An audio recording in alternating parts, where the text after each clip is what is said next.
Hey, it's Liz D'Alto, and this is the Untamed the Wild Soul Woman podcast. From body image, sex, spirituality, money and relationships, to motherhood, creativity, business, communication, and desire, Untamed the Wild Soul Woman is the place to come for real stories and powerful advice to help you reclaim and redefine womanhood in the 21st century.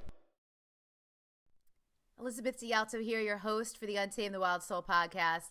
Very special guest today. And Christine, I don't know if you even know why you're special to me. I don't remember if I told you this when we met at Archangel last year, but our guest is Christina Hassler. And back in 2005, I think it was 2010 rather, 5 years ago. I can't do math. It's like 6 years ago.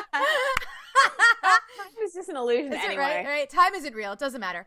I was thinking about doing something for like people having quarter life crises. And I was like about to do some research, and there you were with like 2 books on the topic.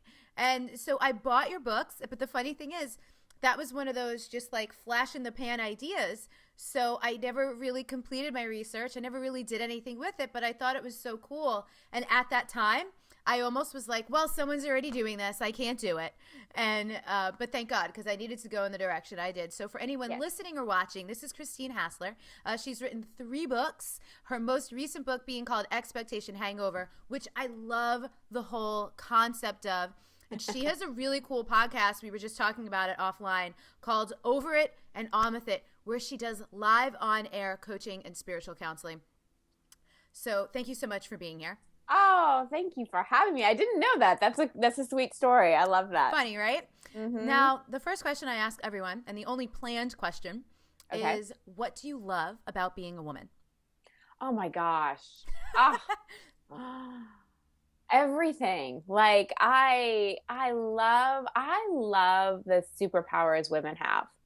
Like the power of receiving, the power of surrender, the power of creativity, and I hope this is happening for more men, but I feel like as a woman, I just have permission to feel more, and to love more. And I really love like hair and makeup and like just the girly, and we smell good. Like I love I was walking into my Orange Theory fitness class yesterday, and this guy like double backed, and I was like, didn't have hair and makeup. Like I was looking like I was going to work out. Doubled back to open the door for me and be like, here you go, lady. And like, I love that. I love that about being a woman. So I won't go on for the whole hour about everything I love. You could. I mean, that's what we love to talk about. And one of the reasons why on a lot of podcasts, people will prep you. They'll send questions ahead of time, let you know what's coming. One of the reasons why I don't do that is because I love the reactions to the question. Yeah. It's that initial like, so many people do that. It's so great. So great. And I think what's so amazing, I'm especially glad to be a woman at this time. Yeah. Because I believe that, I'm a big, so everybody's probably familiar with Jesus Christ. Yeah. Not many people. Let's just dive right in. You guys have probably heard of this dude. Yeah, probably heard Jesus Christ, doesn't have a big Twitter following, but, did some big things. But not many people really know the true story of Mary Magdalene. She's portrayed as the prostitute, but she was right there. I mean, they came in together. They had a divine contract to lift consciousness. And Mary Magdalene is a guy that I work with a lot. And, it was predicted in all her channeling and things like that, 2,000 years later, the feminine would start to balance it out. And I get chills when I talk about it, because I think so many of us as women have incarnated during this time to bring the harmony back, and to bring the balance back, and to bring that feminine heart and power back. And so to be a woman, to have like, how cool that our souls on some level are like, hey, we're going to go back this time and get to really be part of this wave of consciousness and live in the most exciting time for women ever. Like, yeah, that fires me up. So I can't believe I could totally believe you just said that, because this is probably the 5th or 6th Mary Magdalene conversation that's happened on the podcast. That's one of my spiritual paths and guides as well. Yep. Actually, sitting right across my living room on the shelf over there is the Magdalene manuscript. Have you read that? Yes. Have you read I Remember Union? Yeah. Yeah. Okay. Yeah. So good. And Okay. most recently, I actually didn't finish it. There's a book called Return of the Divine Sophia. Have you read or heard of that one? Oh, that one too. Oh, it's about Jesus, Mary Magdalene, and the goddess Isis. Like, it's all Ah, connected for me. yeah, So yeah. it's super, oh God, and then I love all these historical fiction books. There's Kathleen McGowan. Have you heard of her? Yes. Oh, Yes. those books. So The Expected One, The Book of Love, and then The Poet Prince, I think is the trilogy. Okay. And of course, the Maeve Chronicles. Have you read those? No, Oh, no. I need to, like, where do I write this down? I'll send it to you later. But these are Yeah. all, and Like, I have that. I love how a lot of stuff that really tells, like, we're going to Yeah. put it in air quotes, true story of the relationship that Jesus and Mary Magdalene had is presented as historical fiction because it's just more digestible for people. Right. But what's cool for those of us who believe in that, it rings as truth. Absolutely. It's like, oh, it's so affirming. I mean, yeah, it's amazing to me how like palpable it is, like how much I can So feel much. her and him too, together. And it's just, and I think that we can learn so much from them in terms of what like a true partnership is. Yeah, yeah. What started that curiosity or down that path for you, or like realization that that was a thing? I think it started, I had this memory come forward kind of when I got back on my spiritual path, because I think we're all on our spiritual path and connected and totally, could probably like see Jesus when we were little. Um, and then like, shit happens and we get judged and there's fear and our parents fight and there's divorce and we're teased and like, so the story forms. We all know how that goes. And we move out of love and into fear, and this illusion of separation happens, and we project God on mom and dad and so on and so forth, and then on a romantic partner. And for me, I can remember like going into my closet. I had some book, and I don't know if it was like Mother Mary or Mary Magdalene, but it was a book of like feminine religious archetypes kind of thing. And I don't know how I got it. I was little. It was like the 80s, and when books were like padded with the vinyl kind of thing. And I would go in there and I would just read it, and I really remember like being able to communicate with things I couldn't see. Mm-hmm. And I was very, very open psychically, all that stuff. And then I started to shut it down because it got really scary. Like we'd go out to a restaurant and I'd start crying, and my mom would be like, "Why are you crying?" I'd be like, "Because that man's wife just died and he's sad." Like I would feel that. And then so basically I just started getting third eye migraines, and I had a third eye headache every day for about 27 years. Oh my God. And so it started to kind of like open back up as I started to like open my intuition back up, get on my path, all that kind of thing. But, I believe we all have like a spiritual lineage. And it's, if we're open enough to like question what that is, our teachers do find their way back to us. Yeah, I'm telling. And what happens? I find all the Magdalene people. Yep. And it comes up in the most random, in air quotes again, of settings, and I'm like, freaking of course. And then I get all the body chills, and I'm like, oh, Yep. it's No, real. It's real. I know. So I'm curious, how did your mom or your parents react when you were sharing stuff like that? I don't remember too much. I mean, I love my parents. They did the best they could. But I also think it was during a time where there wasn't a lot of education on indigo kids, on kids that were highly sensitive, like all those kinds of things. And so, so much of how I processed this and dealt with it is I got really kind of sad, and I had a lot of teasing and stuff happen at school. So I actually, my parents took me to a psychiatrist, and the psychiatrist recommended Prozac, and my parents listened to doctors because that's what you do. We didn't have the education we have now. Right. And so I got put on antidepressants when I was 10, and was on medication for depression and anxiety, like always on medication for depression until I was 30, and then off and on different anti-anxiety, and then migraine medication and headaches and the whole deal. So my parents, they hated seeing me suffer, and they tried to do anything they could to help me not suffer and help me, encourage me. And I'm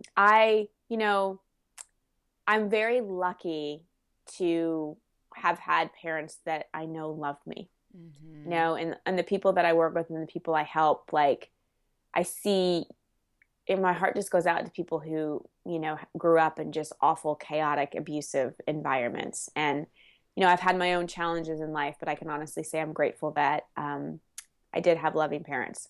Yeah, you know what? And it makes a huge difference. I did too. And Yeah. I grew up around a lot of violent communication. Like my parents fought a lot, but there was like never a moment in my life that I doubted that they loved me. Yeah. Just never. And I didn't realize. I mean, this is something in like the last maybe only 5 or 6 years that it even came into my awareness that that's not people's experience. And shocking, just like shocking to me. Like, what do you mean? Like, you didn't feel like your parents loved you? And so I agree with you. It's like a whole, I just can't even imagine what that would feel like in growing up and not feeling safe or in anything like that. And I love that there's so much support. Yeah. For people. There is. And, that's what we're all part of our journey as grownups is to learn how to parent ourselves. Even with good parents, like I had to learn how to parent myself in a way that was most what I needed, and was most authentic to me. And so, so much when I work with people about creating that feeling of safety and everything, it's because the tendency, no matter what kind of parents you had, the tendency is to look from what you didn't get from them. That's right. From anything outside of you, validation or love or whatever it may be. And it's a never ending road until we really start to learn how to be that parent to ourselves, not just like pay our own bills and that type of thing, but like encourage ourselves and love ourselves unconditionally and have integrity with ourselves so that we trust ourselves and all of that. And I think that's kind of the most important personal growth work we do is to reparent those younger parts of us. Big time. And it comes up. It's so interesting. We have conversations like this all the time on the show. And sometimes it's funny now. When we're on the other side of things, it's funny to look back on all the ways those wounds showed up in like early or middle adulthood for some people. And it was like, oh my God, I can't believe the way I used to behave. Yeah. But there was just like a very angry 9-year-old who just wanted some love and attention. Oh my gosh. I was so angry. My podcast this week is on anger. And like, I had to do so much anger work in my 20s and early 30s because like I just suppressed it. And I was because the way it leaked out of me is I was just moody and irritable. Like people had to come and walk on eggshells. I never knew like what was going to happen. And I didn't even like know how angry I was until I started to like look at it and unleash it and go, oh my gosh, I am really pissed off about a lot of things. Yep. I had a similar experience. It actually wasn't until I started dating my current partner, which we're only 2.5 years in. Yeah. So realizing I had anger, he kept poking me. And people on the show have heard this story before. He was like, I think you have anger. And I'm like, no, I'm fine. And then one day it was just like, boom, exploded. And I was like, wow, I was pissed off. And what's cool, that happened about 1.5 years ago. And since then, luckily I have all these creative outlets. Since then, I've realized when I get angry, it could be very, very useful creatively. That's the time to like write or create or take it and put it somewhere where I can do something about the thing I'm angry about, right? Mm-hmm. And even for people listening, whether you have a platform or a podcast or you write books or blogs or anything, doesn't matter. You could still put that into creativity or you could still do something that feels useful with it once you've like processed it, right? And worked through it yourself. But it's such an interesting thing. And we've talked about this before on the show too, how culturally it's much more acceptable for men to be angry and women to be sad and vice versa, right? Like for men to express sadness, there's not a lot of space for that in our current culture. There's more and more, but that's traditionally been tougher. And for women to be angry, it gets labeled as like bitchy, high maintenance, whatever, crazy, all these words. So it's so cool to have so many people on the team leading the charge for people to just feel and express their feelings in a super healthy way. Yeah. I mean, my signature retreat that I do is like an emotional colonic. I mean, I can't market it as an emotional colonic because ew. What? Why wouldn't people sign up for that? In LA, people might be okay with that, but the people that fly in from other places are like, colonics, what? But it truly is like I set up an anger burn. There's this whole like craziness that in a safe container because it's like my life changed when I learned how to process my feelings. Yep. Changed. On every level, financially, physically, romantically, every single level. And I think as women, if we don't process our feelings and we keep suppressing, we will never live into our full potential and never feel happy, because we are, I mean, all humans feel, but women, generally speaking, feel even more. Like our emotions are so tied to our reproductive system, to our brain chemistry, to everything. And you can't just blame it on PMS. Right. You know, like sometimes PMS is worse because you have unprocessed feelings. Right. And underneath the anger, underneath the hurt is the love. And I don't think you can really feel passionate in your life about what you do, about another person, about like loving the body you're in. I don't think you can feel that passion until you felt your rage and you felt your grief and you've let your heart be broken open and you've let yourself be untamed. Be wild, be like, let yourself just go crazy and have like a full on adult version of a temper tantrum. Yeah. And that is part of the untaming process for sure. Yep. Is freaking feeling your feelings and not apologizing for it. Right. Exactly. Because a lot of people are very apologetic about it and assume that it's an inconvenience to others. Right. And I'm not, you know, an advocate of like feeling your feelings on somebody else, like lashing out at whoever. Not like dumping, but it's like that ability to be vulnerable. And then also, you know, I've had lots of moments in my own apartment or house, and when I've like had my little beater tube and a pillow and like gotten really angry or put on like crazy loud music and let myself go for it. And it's so not only critical to our health and our well-being and everything like that, but, you know, I truly believe that the reason things like, okay, we'll take rape for an example, or any kind of sexual abuse, you know, that happened to me when I was younger. It keeps getting perpetuated because we keep dying with the anger, shame, and judgment in us. So the way I think about karma is whatever we die with, you know, whatever judgments that we leave with that we didn't work out, it's like on some level we've got to come back and bring the healing to them. Right. So you either come back and experience it again, or you experience the other side of it.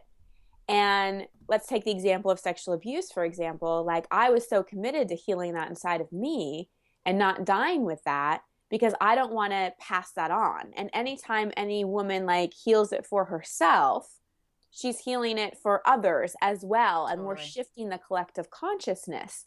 So feeling your feelings in a healthy way and getting the anger out and getting the grief out so you can tap into that passion. Yes, it's for you, but it also is what's shifting the collective consciousness of the planet and bringing healing to so many things. And what I think is so valuable about the point you just made is, especially for anyone listening who might feel guilty about doing healing work or personal development work, or might ask the question, you know, who am I, where they feel like overindulgent, self-indulgent about it, to understand that like really your healing does benefit all beings. I had a teacher who said that, and I was like, oh, that just feels so good. And I've also heard in terms of our own like ancestral lineage that our healing is healing 7 generations behind, 7 generations ahead.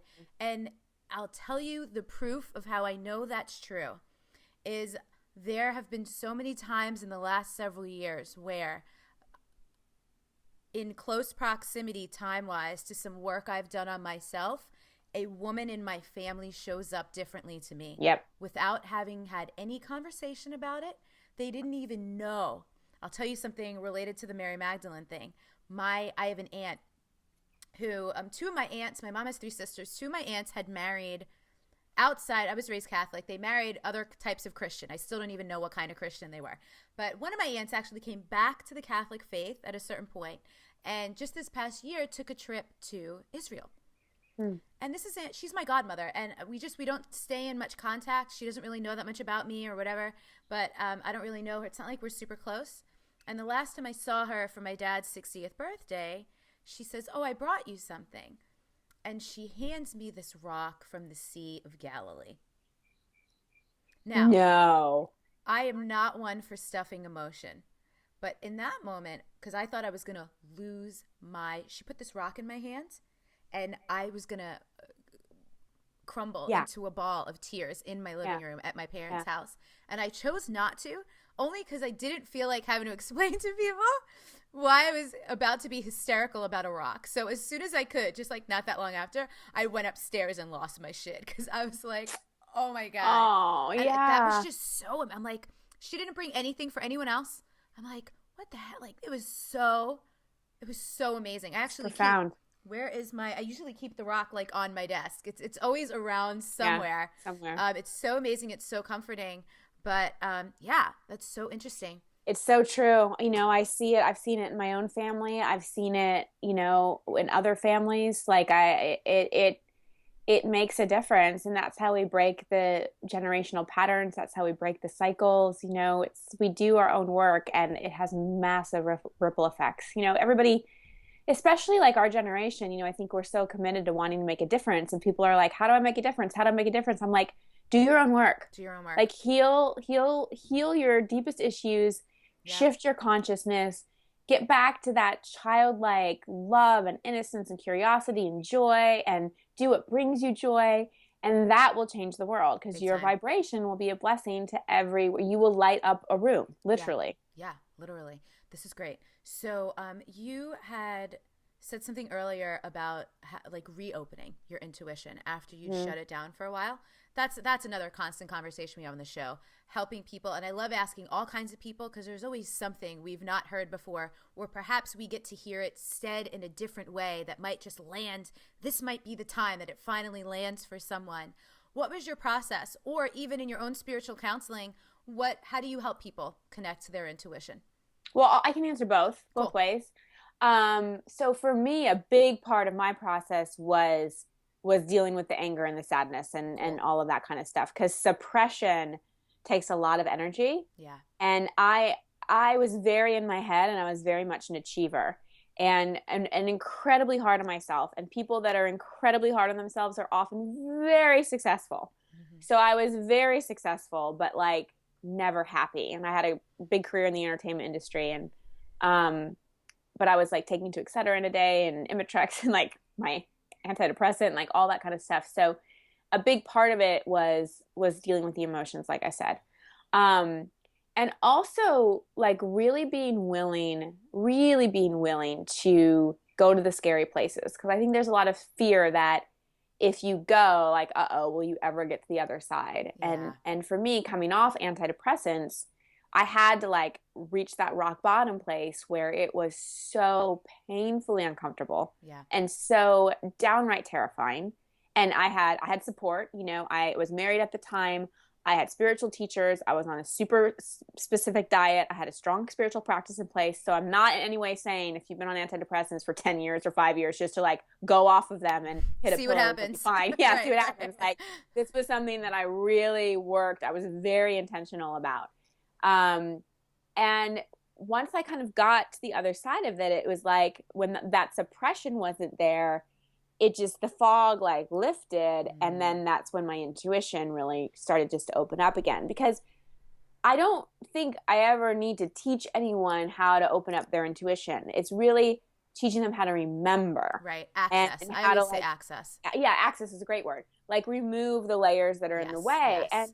And I think also like what I encourage people is don't have expectations on how your intuition works. Like for me, I get a direct knowing, and sometimes I hear things, but mostly it's a direct knowing. And for other people, they see things. For other people, it's like they notice a billboard that they've never noticed before. For other people, it's through journaling, something will come through. So don't compare your intuition to others. Yes. And trust your body. For some people, it's very somatic, like they feel it in their body. And keep a little intuition journal, like track the synchronicities, track those feelings, like and learn how your intuition speaks to you, because we all have our unique relationship with spirit, we all have our unique relationship with intuition. So get to know it and get to know the nuances and get to know how it speaks to you, rather than thinking it has to like come in a certain way. So for anyone watching, so we have people who watch and people who listen. For anyone watching, you can see I'm just beaming over here, because now this is the second thing that you and I have never had a conversation about, and you literally described it the exact way I described it to people.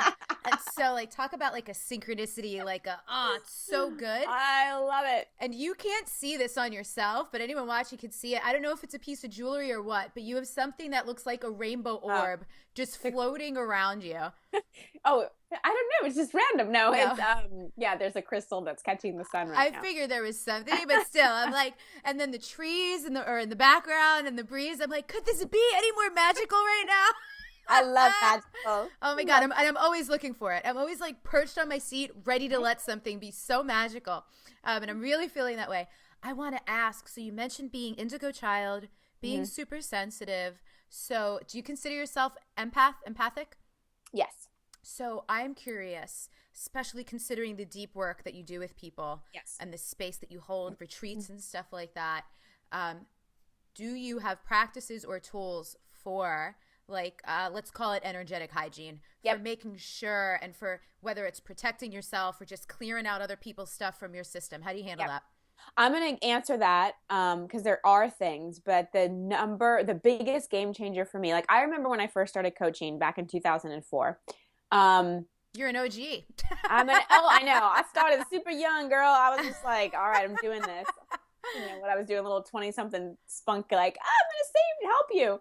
And that's like a joke for me, because I feel like there's coaches who are like, I just had an awakening. I'm going to teach people how to do this that I just learned it 5 minutes ago. I know. I was a little bit of that. I didn't mean to be a coach. What happened was my first book came out, and I was on a radio show, and then all the people I interviewed for the book and people that heard me, like, all of a sudden just kept wanting me to coach them. And I was like, I'm not a coach. And finally I went to my coach, and I'm like, people want me to do this. And she's like, I know, it's your gift. Aww. And I said, why didn't you tell me this? I've been trying to figure myself out. She's like, you had to discover it. So she's like, now let's get down to business. But what would happen is I'd have sessions with people, or I'd lead a retreat, and I'd feel so tired. Yeah. And I'd do the energetic hygiene, like cocooning myself and some of the things I'll mention.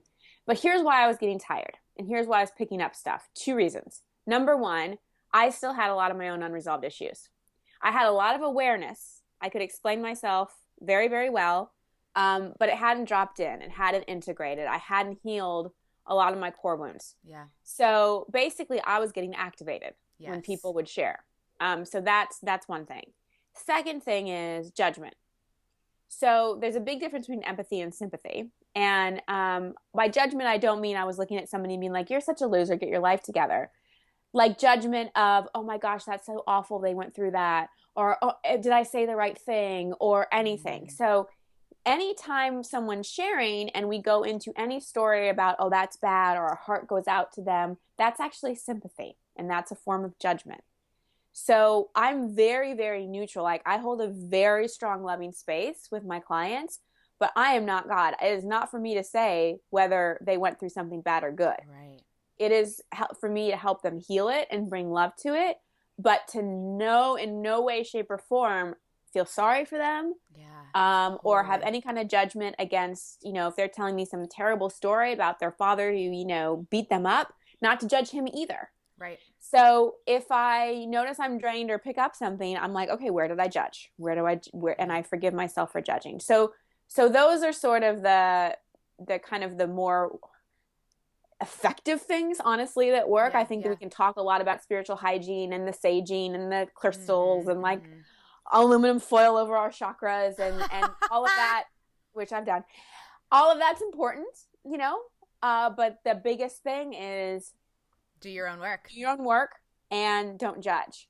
And then, of course, I do my hygiene. I light shield myself. I definitely clear things. I ask for energetic protection. Mm-hmm. I imagine like a purple flame, because I usually pick things up through my solar plexus. That's usually where it happens for me. Me too. And if anybody gets like super bloated after they, are around emotional processing, you're probably picking it up in your power center.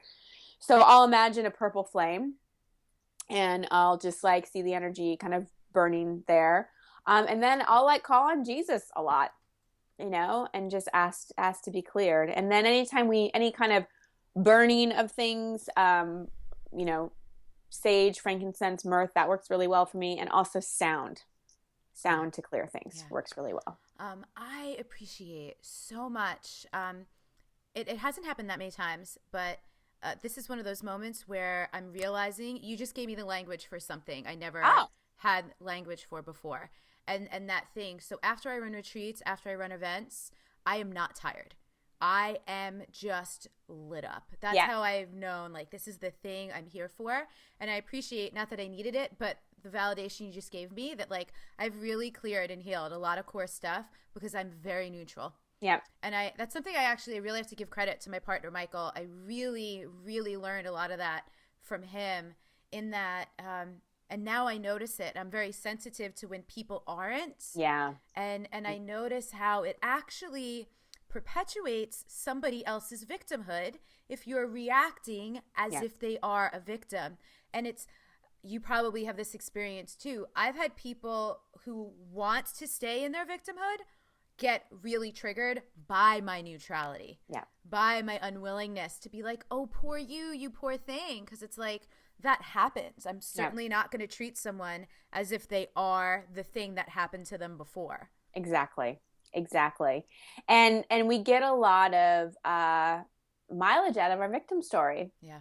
Like, I got lots of mileage out of, like, I was teased and abused and and like, I had depression and my hormones, and I got a lot of mileage out of that story. I got a lot of, you know? Yeah. But that's not the kind of attention that any of us want. Right. You know, at our core, that's not truly what we're yearning for. Totally. So we have to be willing to, like, get out of that victim story. And you know, if you're with a support group or even friends or a coach or anybody who validates your victim story, and will indulge you in your wounding a lot, then it might be time to look for people that call you forward with love, but remind you of who you truly are. And that's what why I value coaching so much, is to have, and I talk about this all the time too, because we have so many people on the show who are coaches or some kind of counselor, as you are, and to have someone who has the objectivity and has no attachment to you being whoever you were before you showed up to work with them. I also love that you just used the word indulgence. Someone used this term with me recently, spiritual indulgence, and I was like, oh my God, that's so good, right? It's what a disguise for progress. Yep. It really is. And I think that in our world where there's so many personal growth books and this and oracle cards and everything like that, there's a lot of awareness, but not as much integration. That's what you said earlier. I love that. Yeah, I think people are having personal growth expectation hangovers because they've read every self-help book out there, but they're not feeling different. And it's like, well, go in and do the dirty work, you know, in a lot of ways. And the great thing is, like I said, I process my emotions a lot. I did a lot of anger work, and I don't need to anymore. Like, I don't really get activated. Like, I'm human. I have my moments. I have my days when I'm like, wow, like, it is a pity party in here. Like, I mean, I do have those moments, but I remember the holidays this past year. I was with my whole extended family, and Ram Dass says, you know, if you think you're enlightened, go home for Thanksgiving. And by no way do I think I'm enlightened. But I was just sitting there with my whole extended family, and there's a lot of personalities. And I was just like, and I was on the plane ride home on Christmas Day, and I was in tears, and the woman next to me did the whole, oh, are you okay? And I'm like, oh, I'm great. I'm just so happy. I'm just like in tears because I was like, wow, like, I did not get activated once. That's amazing. Like, not once. And so I share this, and I'm so glad that you're experiencing that too, because I think that for people listening who aren't there, you and I weren't always there, right? You know, and like, with the intention and the commitment and the right teachers and the right community, you will get to the other side of it. Like, it's totally 100% possible. Yeah. But that experience is still unexperienced. So I get how sometimes to muster up the faith can be a challenge, because some people are enormously inspired. They can see that someone else has done it and go, okay, if they could do it, I could do it. But a lot of people, and I'm very much this way, need to have the experience themselves to have the belief. So keep going, right? Keep going. Keep going. I do. So your book is about Expectation Hangover. I was reading about it on the site, but tell people listening. I love the term. What does it mean? How do you use it? Just riff on your jam. Oh, okay.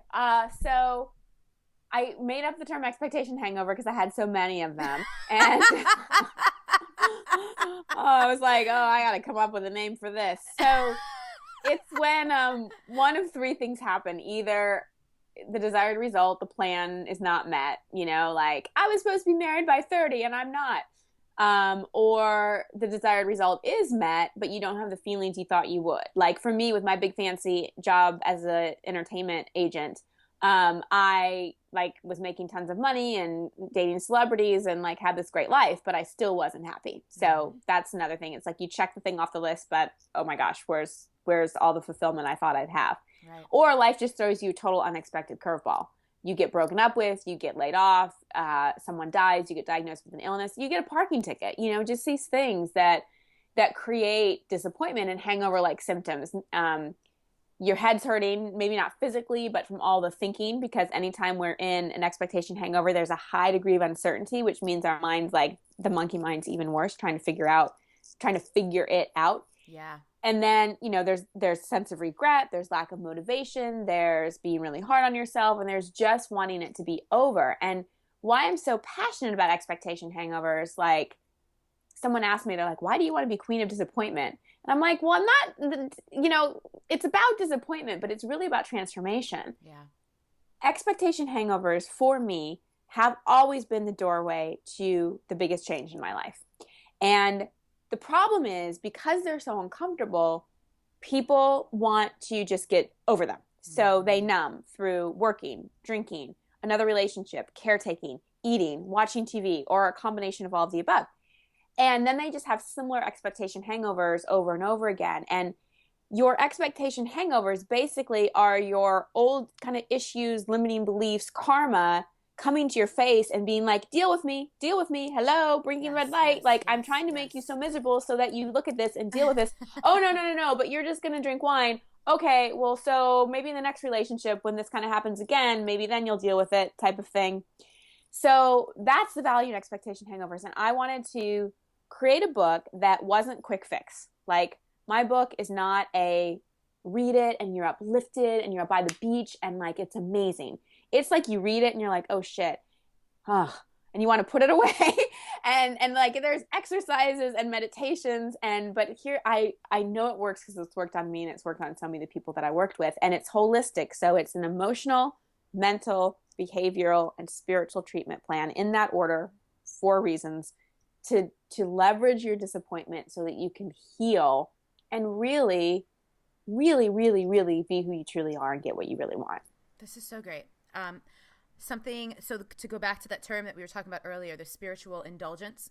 Yeah. A couple months ago, I forget what call or what workshop. Does that happen to you too? You're like, I know I'm having so many deja vus, and it seems like the things are always up in the collective at the same time. So even this interview today, I did another podcast interview earlier today, and we're talking about some similar stuff. Yeah. It's so interesting. And I'm like, I have to space these out in the schedule, but, or not, right? Because it's perfect. But I had this moment of realizing what you just said, the stuff that's coming up, the stuff that's right in your face is going, please deal with me and do it now. Yeah. Versus the spiritual indulgence is it's so interesting when people have the loud stuff in their face and they're not looking at that, but they're going, what else can I dig for? Yeah, exactly. What can I excavate for? What can I make meaning about that is totally not even showing itself. Yep. And so I was talking about how when people want to uncover blind spots, instead of just dealing with the stuff that's not blind, it's straight that's up right there. It's not even in your peripheral. It's right there in your face. Yep. Yeah. It's deal with the stuff that's in your face. In your face, because it's there.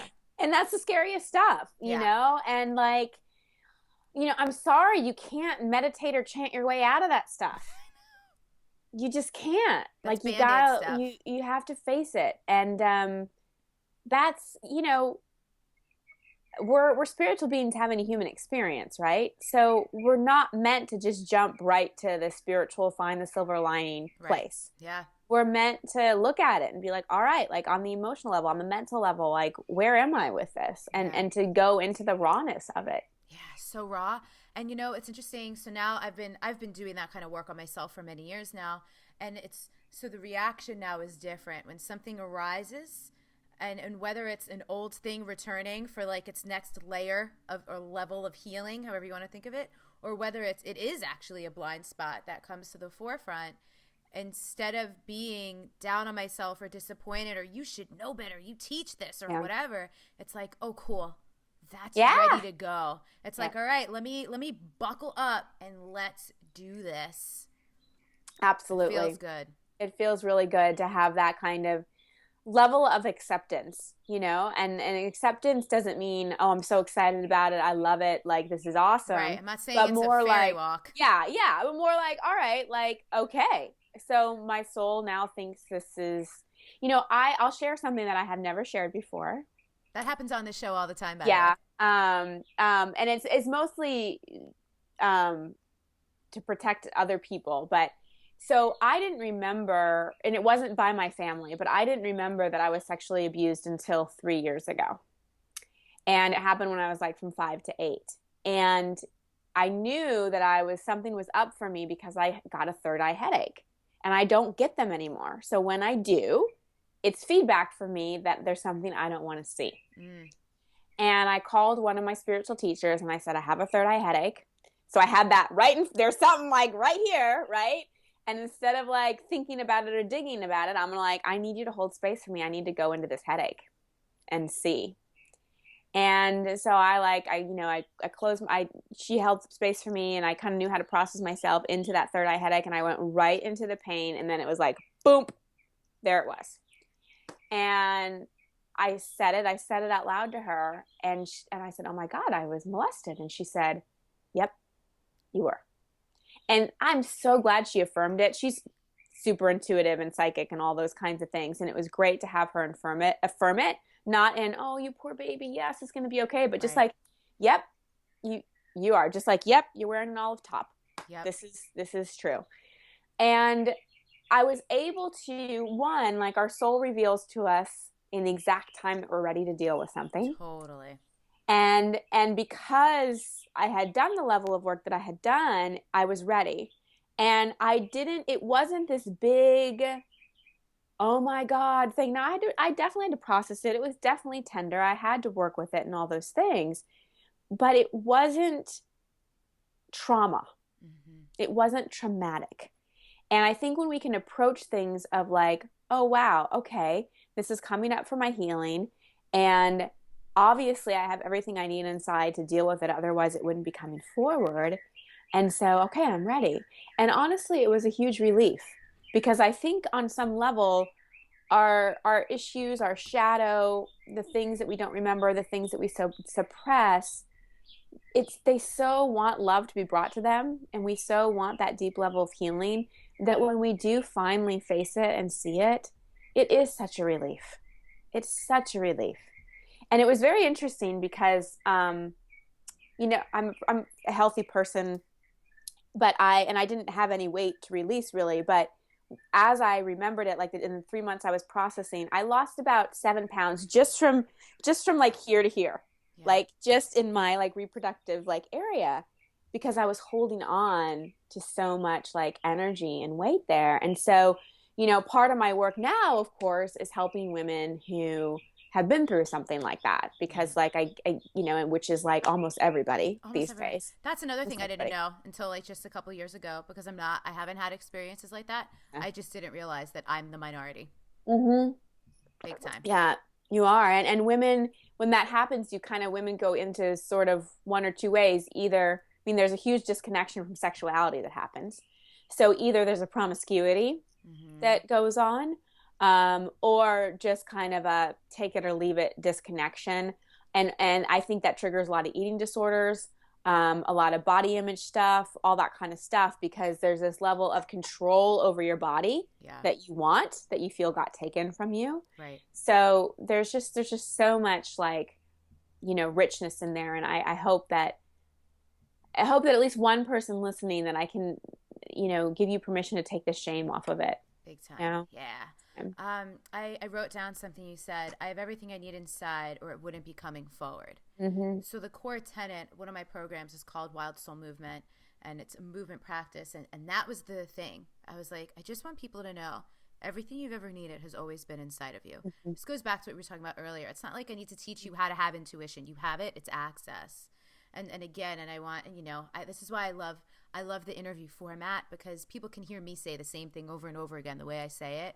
Sometimes all it takes is another person on the right day at the right time saying it their way. Yeah.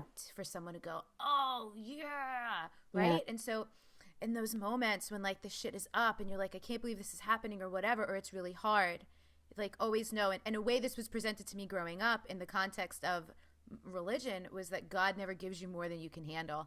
And that's just universal. I mean, swap out God if that's not a thing for you and go, life never gives you more than you can handle. Exactly. But even more what you just said, life only gives you what you're perfectly equipped to handle right now. Absolutely. So good. So handle it. Don't run. That's right. Handle it because handle you can. Yes, yes. Yeah, and don't look for somebody else, especially a romantic partner, to handle it for you. You know, don't distract yourself. Big time. And and like and also get help, get support. Yeah. We're not meant to do this alone. I wouldn't be where I am today without my teachers and my friends. Yeah, totally. And probably tons, right? Yeah. Yeah. Tons. Yeah. Tons. And again, to go back, I love it. We're kind of circling back to the thing we said earlier. This is not indulgence. This is, again, it impacts, it affects other people. And also there's a ripple effect that you'll never be able to measure. Like we'll never know how many people heard you say these things today and went, oh my God, that was for me. Right? We will know some of them. I'll get messages from people. You'll get messages from people. I heard you on the podcast. Thank you so much. And we'll know about a handful, but there's an immeasurable number of people who will never reach out, who will never say that thing, but like, it did. Mm-hmm. So cool. Well, thank you so much. I want to ask you one more question, which is just under the topic of untaming yourself, coming home to your true nature, who you really are. Is there anything I didn't ask you that you wished I would have, or that you just really want to share right now? Oh boy. I think that we've touched on this a little bit, but I think it's important to reiterate. And what does hurt my heart is how hard people, especially women, are on themselves. And so I would say that if there's anything in your life that you really pay a lot of attention to, it's your relationship with yourself. It's the most important relationship you'll ever have, because it impacts your relationship with your higher power, your relationship with everyone in your life, your relationship with money, your relationship with food, like all of it. And I know there's a lot out there about self-love, and it's not just about like, having a few affirmations above your computer, or getting a massage every once in a while. It truly is about liking yourself. It truly is about parenting yourself. And coming from someone who used to be brutal with herself, I didn't think I'd ever be as happy and as peaceful and as content as I am today. And that has nothing to do with, yes, I have an awesome career and that's all amazing, but it has to do with what goes on in here and how I treat myself and how I talk to myself. So that's what I would just say, like, really be a friend to yourself, be a parent to yourself, and work on that precious relationship with you. So good. I mean, I don't mind telling everyone listening right now, this is one of my favorite interviews ever. Oh. And we're coming up in real time as you and I are connecting today. We're coming up on our 100th episode. Amazing. But I also have episodes far batched out. So this is probably interview number God knows what that I've done over the last several years.